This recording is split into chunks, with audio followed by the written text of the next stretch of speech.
សួស្តីអ្នកទាំងអស់គ្នាថ្ងៃមុនហ្នឹងខ្ញុំបានរៀបរាប់ដោយសង្ខេបជូនរួចហើយនៅនិវរណធម៌ដែលជាធម៌រារាំងដែលជាសត្រូវរបស់ពួកយើងទាំងអស់គ្នាហ្នឹងគឺហៅថានិវរណធម៌5ឥឡូវហ្នឹងខ្ញុំក៏នាំអ្នកទាំងអស់គ្នាហ្នឹងឲ្យមកស្គាល់មិត្តរបស់យើងមាន5ដូចគ្នាដែរដើម្បីឲ្យពួកយើងធ្វើការថ្លឹងថ្លែងណាកុំបារម្ភកុំមានការផិតភ័យចំពោះសត្រូវទាំង5នោះឥឡូវយើងនាំគ្នាមកដឹងអំពីមិត្តទាំង5របស់យើងដែលខ្ញុំនឹងធ្វើការរៀបរាប់ខ្លីៗហើយនឹងបរិយាយជូនខ្លះៗស្ដាប់ទី1សទ្ធាទី2សតិទី3វិរិយៈទី4សមាធិទី5បញ្ញាតោះឥឡូវនេះយើងទៅស្គាល់តួអង្គឯកទាំងអស់គ្នាមើលថា friend របស់យើងទាំង5ហ្នឹងគេអាម៉េចខ្លះទៅឥឡូវចូលដល់ friend ទី1របស់យើងហ្នឹងគេមានឈ្មោះថាសទ្ធាគឺការជឿមុតមមប្រកបដោយបញ្ញាគឺភក្តីភាពដ៏ស្មោះត្រង់ប្រកបដោយបញ្ញាអង្គធម៌របស់សទ្ធាគឺបញ្ញាសទ្ធាគឺជាធម៌ធ្វើឲ្យភ្លឺថ្លាមិនមានលក្ខណៈល្អក់កកសទ្ធានេះត្រូវបានពួកយើងហៅរាល់ថ្ងៃគេហៅថាការជឿហើយសទ្ធាក៏គេមានคล้ายនឹងសទ្ធាពិតប្រាកដដែរអញ្ចឹងយើងមកវែកមុខអាសទ្ធាคล้ายមុនដោយសារថាពាក្យសទ្ធាហ្នឹងក៏គេប្រែថាជឿនោះអីអញ្ចឹងការជឿតាផ្ដេសតាផ្ដាស់នៅជំនឿនេះជំនឿនោះក៏វាមានមិនឈប់ឈរត្រូវអត់ដូចជាពួកយើងតែងតែធ្វើនោះអីយើងតែងតែជឿថាមានព្រះដែលគេអាចជួយលុបលាងបាបអីឲ្យយើងអីអញ្ចឹងទៅណាជឿលើព្រះពុទ្ធសាសនាហ្នឹងក៏ដោយឲ្យតែជឿផ្ដេសផ្ដាស់តិចលោទៅជឿថាព្រះពុទ្ធមានមហិទ្ធិឫទ្ធិអាចជួយដោះគ្រោះយើងបានអញ្ចឹងអីទៅអាហ្នឹងក៏គេហៅថាសទ្ធាคล้ายដែរឬក៏ដល់ថ្ងៃសិលអុជធូបសែនព្រេនសុំគេហៅថាជំនាញផ្ទះអីទៅសុំទេវតាអីទៅសុំឲ្យប្រពុតនឹងក៏ដោយឲ្យតែសុំឲ្យប្រពុតនឹងមកជួយឲ្យជីវិតខ្លួនឯងនឹងសុខសប្បាយឲ្យស្អីគេសុខភាពល្អអានឹងគេហៅថាសទ្ធាคล้ายមិនប្រកបដោយបញ្ញាហើយអង្គធម៌របស់សទ្ធាคล้ายហ្នឹងគឺអកុសលចតុបតៈដែលមានមោហៈនិងទិដ្ឋិណាមួយជាប្រធានឧទាហរណ៍ដូចជាទៅសុំលេខឆ្នោតកោទឹកឲ្យឃើញលេខអីអញ្ចឹងទៅឬក៏ទៅសុំលេខឆ្នោតពីដើមឈើអីមើលលេខនៅក្នុងដើមឈើអីអញ្ចឹងទៅណាហើយសាហាវជាងនេះទៀតណាដូចឧទាហរណ៍ថាគេជឿលើព្រះអីណាមួយអីអញ្ចឹងណាឥឡូវឧទាហរណ៍ថាជឿលើព្រាហ្មណ៍អីអញ្ចឹងណាហ្នឹងហើយគេនាំគ្នាទៅចាក់សាក់រូបព្រាហ្មណ៍ពេញខ្លួនពេញមុខពេញប្រាណគេអីទាំងអស់ហ្នឹងដល់គេជឿថាគេនឹងคล้ายទៅជាកូនរបស់ព្រះរាមអីអញ្ចឹងទៅគេគឺជាអ្នកមានជំនឿដ៏មុតមមអីណាអាហ្នឹងឯងគេហៅថាសទ្ធាคล้ายហើយខ្លះទៀតទៅជឿលើព្រះពុទ្ធមែនកាន់ពុទ្ធសាសនាមែនអីអញ្ចឹងទៅដើរទៅចែកពេញតលឹកនឹងថាអូយពុទ្ធល្អណាស់ពុទ្ធចេះពុទ្ធចោះថ្វាយអង្គមជាទឹកក្តិតរាល់ថ្ងៃសូត្រធម៌រាល់ថ្ងៃប៉ុន្តែគ្មានជឿលើពុទ្ធអីទេគ្មានជឿលើធម៌ដែរពុទ្ធរកឃើញគ្មានជឿលើធម៌ដែរពុទ្ធសំដែងអីទេអញ្ចឹងវាប្រៀបដូចជាអ្នកជំងឺដើរអួតប្រាប់គេថាគ្រូពេទ្យខ្ញុំល្អណាស់ថ្នាំខ្ញុំល្អណាស់តែមកដល់ផ្ទះវិញនឹងថ្នាំដាក់តកលលើហឹងហើយថ្វាយបង្គំចិត្តិតក្តិតស្ពះថ្នាំនឹងទៅកុំយកថ្នាំនឹងមកលេបរួយអានោះឯងនឹងវាជាងអបាយវាប្រៀបដូចជាតម្កល់ពុទ្ធរូបនៅលើហឹងអញ្ចឹងហើយកុំជឿលើព្រះសម្មាសម្ពុទ្ធពិតប្រាកដកុំជឿលើគុណធម៌របស់ព្រះអង្គកុំជឿលើធម៌ដែលព្រះអង្គរកឃើញហើយខំសាពះទៅនោះហើយគេហៅថាជំនឿคล้ายគេហៅថាសទ្ធាคล้ายមិនមែនជាសទ្ធាពិតប្រាកដនោះទេសទ្ធារបៀបនេះកើតឡើងច្រើនណាស់អានេះជារូបភាពដែលខ្ញុំមើលឃើញអញ្ចឹងតែម្ដងពួកយើងហៅខ្លួនឯងថាជាពុទ្ធបរិស័ទប៉ុន្តែសួរថាយើងជឿព្រះអង្គហើយនៅព្រះអង្គបានប្រាប់យើងថា ណែដើរតាមផ្លូវនេះទៅនឹងរួចរដោះហើយលាចាក់វត្តដាក់ហើយតែពួកយើងមិនមែនណាបែរជាស្រឡាញ់វត្តដាក់ធ្វើម៉េចឲ្យតែខ្លួនឯងហ្នឹងបានវិលជាប់វត្តដាក់ហើយល្អមិនត្រូវការអាក្រក់ឧទាហរណ៍ដូចជាធ្វើបុណ្យអញ្ចឹងដាក់ទៀនដាក់អីហើយអញ្ចឹងសូមឲ្យប្រាថ្នាសូមឲ្យជាតិក្រោយខ្លួនឯងហ្នឹងកើតមកមានបាត់កុំឲ្យជួបតក្រឃើញហ៎មានចង់លាចាក់វត្តដាក់ឯណាប្រាថ្នាវត្តដាក់តែម្ដងប្រាថ្នាចំហើយប្រកបដោយលោភៈទៀតផងហើយពេលខ្លះទៀតហ្នឹងឲ្យទៅលើពាក្យថាសទ្ធាយាយចង់ខ្លាចហើយបើឧទាហរណ៍ជួបគ្នានៅវត្តអីអូយខ្ញុំមកធ្វើបុណ្យនេះធ្វើបុណ្យនោះយាយមានសទ្ធាបណ្ណាចូលបណ្ណេះចូលបណ្ណោះវាទៅជាសទ្ធាហ្នឹងវាទៅជារឿងលុយចូលបុណ្យនោះទៅវិញណាមិនអញ្ចឹងទេសទ្ធាពិតប្រកបមិនអញ្ចឹងទេសទ្ធាពិតប្រកបគេជាសភាវៈភ្លឺថ្លាជាការជឿតែការជឿនៅក្នុងកុសលតែម្យ៉ាងប៉ុណ្ណោះគឺការជឿរឿងល្អដូចជាជឿលើព្រះពុទ្ធអីជាដើមជឿលើធម៌ដែលព្រះពុទ្ធរកឃើញអីជាដើមជឿលើធម៌ដែលព្រះពុទ្ធបានយកមកបង្រៀនពួកយើងអីជាដើមអានោះបានគេហៅថាជាជំនឿពិតប្រាកដជាការជឿដ៏ត្រឹមត្រូវជាសទ្ធាប្រកបដោយបញ្ញាហើយសទ្ធាគេនឹងគេមាន4ទី1កម្មសទ្ធាគឺជឿលើកម្មមានន័យថាដឹងថាកម្មនេះល្អកម្មនេះអាក្រក់ធ្វើកម្មនេះនឹងជាកម្មអាក្រក់ធ្វើកម្មនោះនឹងជាកម្មអាក្រក់ទី2គេហៅបាន2យ៉ាងគេហៅថាផលសទ្ធាឬក៏វិបាកសទ្ធាគឺជឿលើផលជឿលើវិបាករបស់កម្មដឹងថាអាវិបាកកម្មនេះជាអកុសលវិបាកកម្មនេះជាកុសលវិបាកទី3កម្មសកតាសទ្ធាសត្វលោកប្រព្រឹត្តទៅតាមកម្មធ្វើអីបាននឹងរៀងខ្លួនអ្នកណាធ្វើកម្មអីអ្នកនោះអ្នកទទួលផលនៃកម្មនោះឯងអត់មានអ្នកផ្សេងទៅទទួលជំនួសទេឧទាហរណ៍ថាប្រពន្ធណាធ្វើធម៌វាមិនបានធម៌នឹងទៅកើតលើប្តីឯណាបើប្រពន្ធធ្វើធម៌គឺប្រពន្ធនឹងឯងអ្នកបានធម៌អត់មានទៅធ្វើជំនួសឲ្យគ្នាបានទេឧទាហរណ៍ថាប្រពន្ធសមាធិមិនចិត្តស្ងប់កើតនៅលើប្តីទេគឺប្រពន្ធសមាធិវាបានប្រពន្ធនឹងឯងយល់បានទេប៉ុណ្ណឹងទី4តថាគតពោធិសទ្ធាគឺជឿលើធម៌ដែលព្រះអង្គបានសម្ដែងដែលមានវែងណាស់គ្រាន់តែនិយាយមកកន្លែងនេះហ្នឹងគឺថា1ម៉ោងនិយាយអត់ចប់ផងអញ្ចឹងសុំសង្ខេបជូនតែប៉ុណ្ណឹងអំពីតាក់តងជាមួយនឹង friend ដែលឈ្មោះថាសទ្ធាមិនហើយស្ដាប់ហើយពិនិត្យមើលខ្លួនឯងមើលថាតើខ្លួនឯងនឹងមានសទ្ធាមែនតែនហើយនៅឬត្រឹមតែជាសទ្ធាคล้ายឥឡូវយើងបន្តទៅស្គាល់ friend ទី2របស់យើងវិញទៀតគឺសតិវិញម្ដងសតិគឺជាការរលឹកដឹងខ្លួនណាគាត់នឹងគឺជាអ្វីដែលយើងត្រូវការចាំបាច់ទាំងអស់គ្នាចំអងបងអស់មុនគេបំផុតទៀតផងសំខាន់ខ្លាំងណាស់ជាជំនួយសម្រាប់ជួយដល់ដួងចិត្តរបស់ពួកយើងគ្រប់គ្នានឹងមិនឲ្យធ្លាក់ចុះទៅកាន់ស្ថានភាពផ្សេងទៅកាន់អារម្មណ៍ផ្សេងបើថាគ្មានសតិហើយគឺថាពួកយើងនឹងដឹងតែទៅតាមអារម្មណ៍តែប៉ុណ្ណឹងគេអារម្មណ៍អស់ទៅណាគឺទៅប៉ុណ្ណោះឯងខឹងអ្នកនេះខឹងអ្នកនោះបន្ទោសអ្នកនេះស្អប់អ្នកនោះមិនចូលចិត្តអ្នកនេះហួងហែងអ្នកនោះរហូតដល់ទៅភ្លេចចាត់ការជាមួយចិត្តខ្លួនឯងបន្ទោសតែអ្នកដទៃរឿងខាងក្រៅតែប៉ុណ្ណោះមិនដែលនឹកឃើញមកបន្ទោសខ្លួនឯងនោះទេហើយតាមពិតទៅអាការដែលពិនិត្យខ្លួនឯងពិនិត្យចិត្តខ្លួនឯងហ្នឹងវាគឺជាកិច្ចការដែលយើងត្រូវធ្វើគ្រប់គ្នាហើយធ្វើមុនរឿងផ្សេងទាំងអស់តែពួកយើងវាមិនដែលបានទៅពិនិត្យចិត្តខ្លួនឯងអីទេរាល់ថ្ងៃហ្នឹងពិនិត្យតែអ្នកដទៃតើហើយសតិគេមកជួយយើងឲ្យយើងនឹងបានគិតវែងឆ្ងាយបានមើលឃើញវែងឆ្ងាយ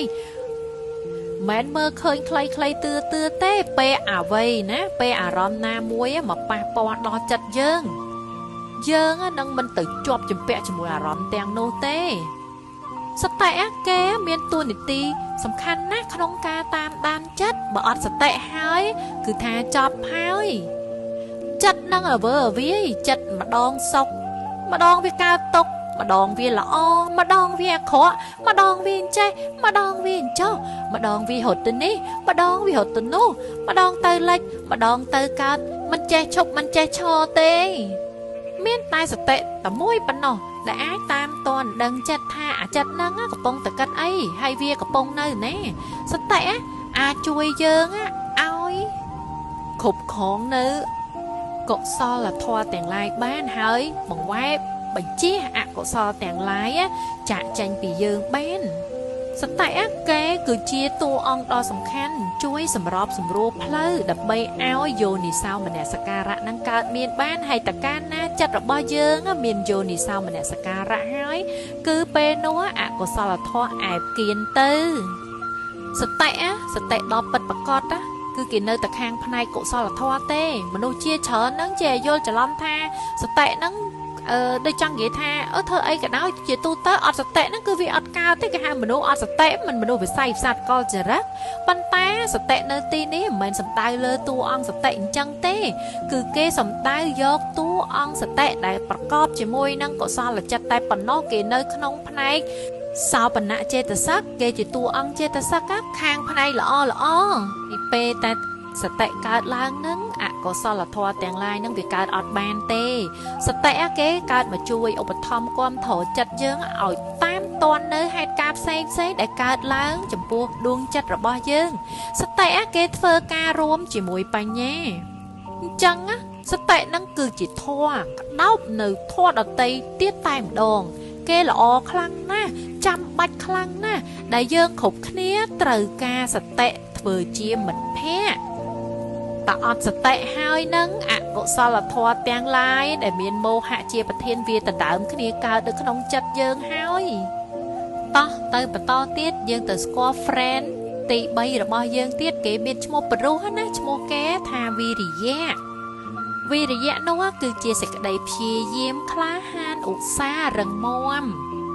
เจียสิกได้ปรังแปรงเคลียวคล้าแกคือเจียตัวอังเนี่ยคล้าฮานนะแต่chỉ thoa mà đa té nơi dương mến miên tại cà chia diêm từ thơ chia hưởng cậu so chỉ cần chia cậu so tai mà một ai nè mình chân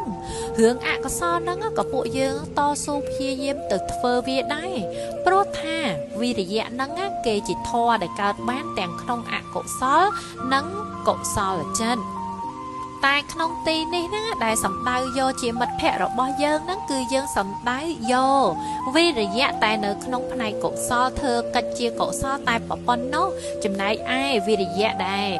thơ cách chia cổ so nắng dương ở sầm đai vô chỉ mật phẹ tê dương ở trong hộp an tê tai dương khoản tại đăng tha vi rồi dạ nắng có kê chia tu ăn sầm khăn đây kê xả hai nè kê hủa nơi bên ta cho mũi cổ so phong cho mũi nắng có so phong hai giờ cật mơ bao giờ ọt miên vì dạ tế từ thơ ấy cá hả xua môi mơ thơ ấy mấy cá từng coi hiển thô hộp mong coi chọc cái thổi chân non nắng cả đây ấy tình mê hiển không bờ lo hộp mong nắng từ hôm chay nắng ọt miên vì dạ thơ cá mến ọt vì dạ dương mình ai từng coi ma thị bẩn đất đằng hàm hộp mong nắng tế mà ai từ bẩn đất mơ về từ nia ấy na mà ngay tôi là nghĩa ấy chẳng cá tế tai khoản tha dương trơ ca vi để dạ khăn phơi trầm trơ dương trơ ca pra vi khăn phơi trầm trơ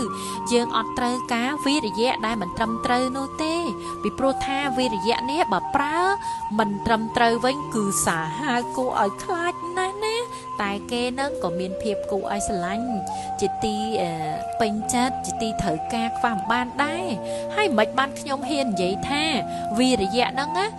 bài tơi chỉ cô ấy khai từ với nhở chốc mấy cầm chui cắt khné mơ bỏ ót miên về dạ tê từ prang hiệp trăm phen ca lốp cho lúa te kê quắp te kê cho plon kê cao mến thơ mến thơ prắc cái nè thơ cái đà triệt mong kê đế mong luôn ai có đây đấy khơi tế vì dạ khlang khlan á bạn ai thơ chân tơi cá đó nèปลากำลังครั้งงอมกับงอมกอบแต่เกแบนนั่งจับเกจองเตี้ยงอมพลอนเยอะถบเกแบนนะ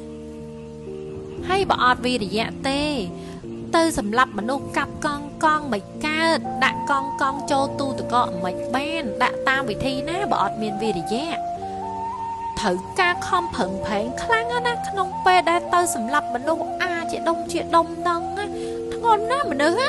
ถือการวิริยะคนทั้งคนนะจำนายไปโย่ตั้งหัวบ้านเธอไก่การจังตือหัวเยอะตะตูตะกอไอ้ได้ยังเคยปวดเมียนไอ้กระลองแมวไอ้จังนะ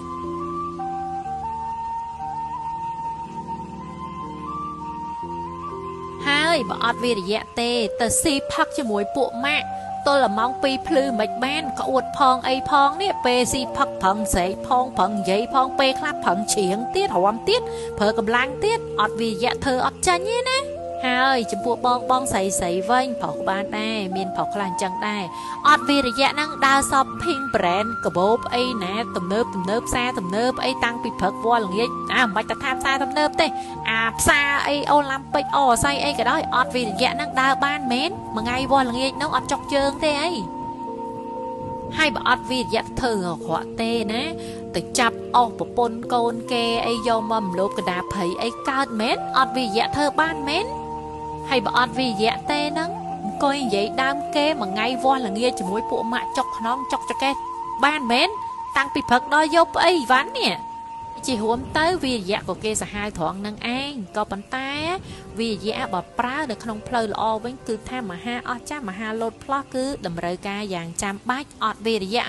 យើងក៏អត់ដឹងធ្វើអីកើតដែរមានវិរិយៈនឹងហើយបានអង្គុយក្រោមដើមពោធិ៍ត្រាស់ដឹងបានអាចទិញមេរៀនអាចទិញបត្រៃ3ដកចាំទាំងអស់110ក្បាលចូលក្នុងធួក្បាលខ្លួនឯងបានតើមានវិរិយៈហ្នឹងបានជិះយន្តហោះ5ម៉ោងកន្លះចុកខ្នងចុកចកេះទៅប្រទេសឥណ្ឌាបូជាតាមពុទ្ធស្ថាននាចា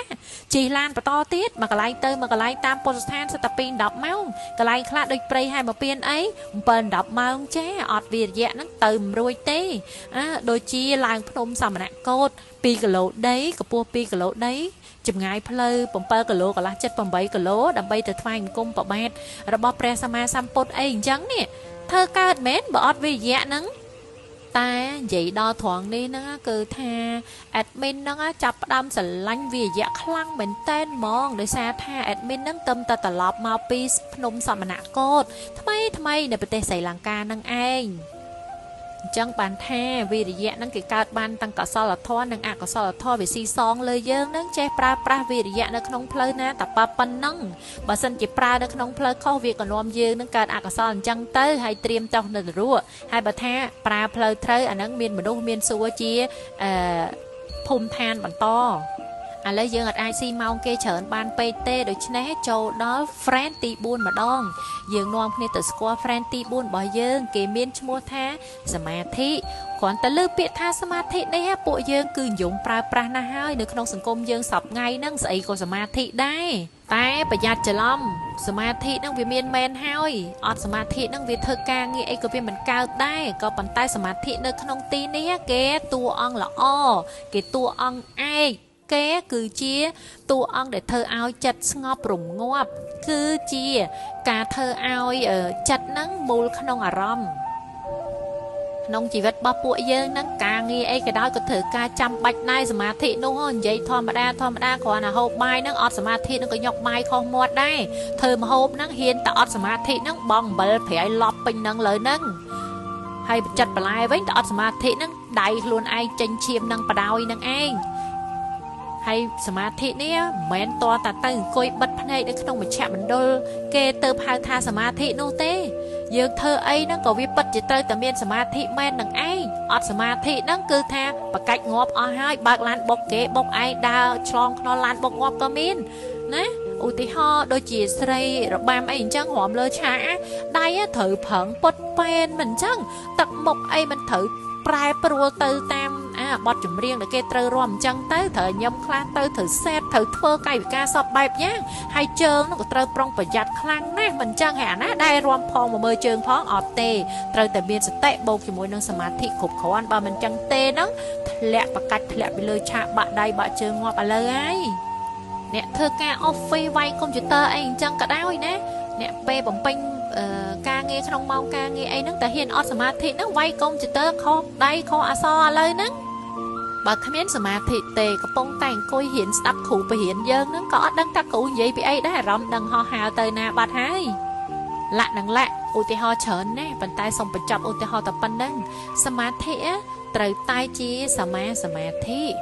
នៅក្នុងទីនេះគេសំដៅយកសមាសមាធិតែប៉ុណ្ណោះមិននិយាយដល់សមាធិដែលពួកយើងកំពុងតែនិយាយបែងមិញនឹងទេណាចង់ធ្វើជាមិត្តរបស់យើងតើតែជាសមាសមាធិដែលជាកុសលទៅយើងហៅថា friend បាន